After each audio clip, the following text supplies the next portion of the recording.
સરેશભાઈ, જે આ રવિવારે જે દિવાલ તોડ નાખી પ્રોટેક્શન વોલ, મને ખ્યાલ નહોતો કે મને જાણ બી નહીં કે મારા વિસ્તારમાં આ પ્રોટેક્શન વોલ તોડી પાડવામાં આવે છે. જ્યારે મારું નામ પ્રીતિ દલવાડી છે અને અમારા વાયફળિયામાં અમે રહીએ છીએ. હવે અંગ્રેજોના વખતે જે પ્રોટેક્શન વોલ હતી એ રવિવારે અમે નહોતા અને જાણ બાર પાછની એ દિવાલ કોઈ અજાણ્યા સમય તોડી નાખી છે. આજે એ દિવાલ હોય તો શું કહેવાય, ચોરીનો બી ભય નથી અને ચોરો કેટલાય આવે છે, એ અહીંયા ચોરીઓ અવારનવાર થતી રહે છે અને પૂર વખતે પાણી પણ અંદર બહુ આવી જાય તો એ દિવાલના લીધે એક પ્રોટેક્શન રહેતું હતું. પ્રોટેક્શન વોલ છે વર્ષો જૂની છે અમારા 5 નંબર વોર્ડમાં.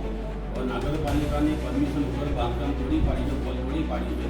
અને અત્યારે અમારી સમસ્યા એ છે કે રાતે અમારે તકલીફ રાતોની ચોરોની અવર જવર નથી પડતી.